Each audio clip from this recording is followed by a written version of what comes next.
Now it's time for our 7th stitch, and this is one of my favorites. This one, star stitch. I think it's in my top 10, if not maybe even my top 3 of favorite stitches. I think of it as my sort of glitter stitch. Whenever I'm designing a new pattern and I feel like it needs something, but I'm not quite sure what, usually star stitch is the answer. Just sprinkle a little bit of star stitch glitter on it and everything will be fine. It's really easy to do, and as you can maybe see, you can just do it any size you want. Little ones, bigger ones.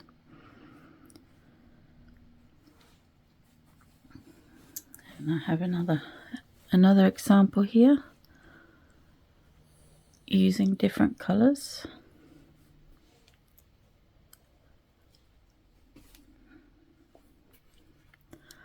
So let's have a go with the star stitch.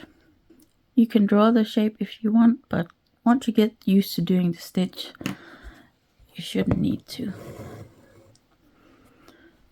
So I start by making one diagonal stitch and then make another one going in the opposite direction. So you make sort of a flat cross stitch, and then you make another stitch over those 2 stitches.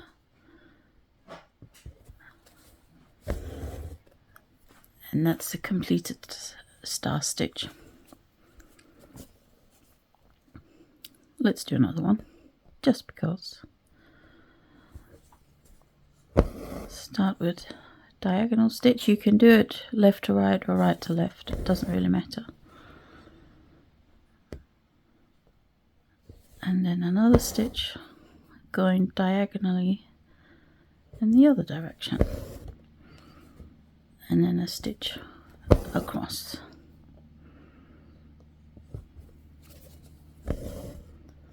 Like that.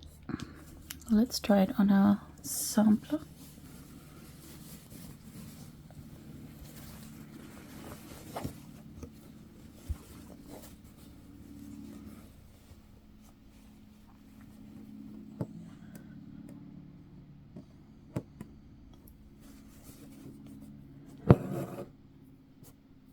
So I'll do the first diagonal stitch so that it comes almost to this corner, but I don't want to go too close so that this first section hits the corner and this line here, because I've got the other or the third part of this stitch and I want that to hit this line here.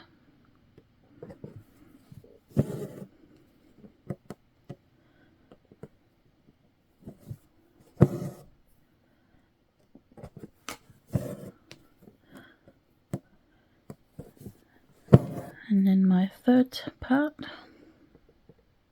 hits the line.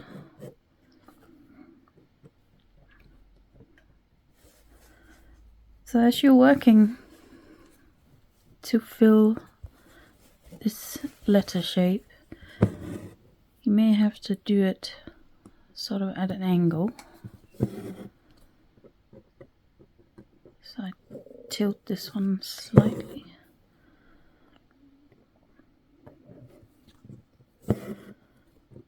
And don't worry if, as I've just done, one is long, one is a little bit shorter. It's okay if it's not completely even.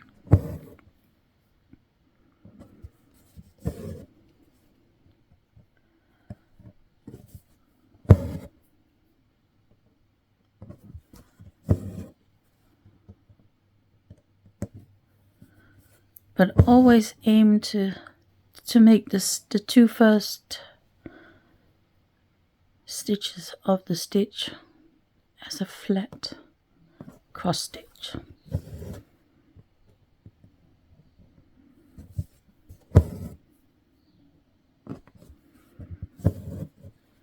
like that, and then just carry on filling the shape. I think here where it's sort of curving round, I would just do a small stitch.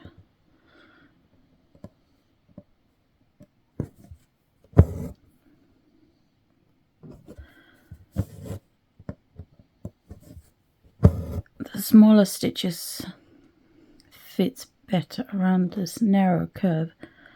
You can do larger ones around the outer curve that's a bit larger. I think that is what I've sort of done in my first version of the sampler. The stitches along the inner curve tend to be a little bit smaller than the ones around the outer curve. Try and fill this shape as much as you can, going right to the edges. If it does bother you that there are some gaps along the edges, then do as I mentioned before.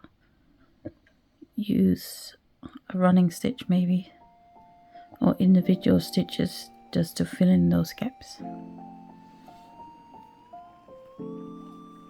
The tutorial you have just watched is part of a series of 31 stitch tutorials that I have made to go along with the pattern for this embroidery stitch sampler.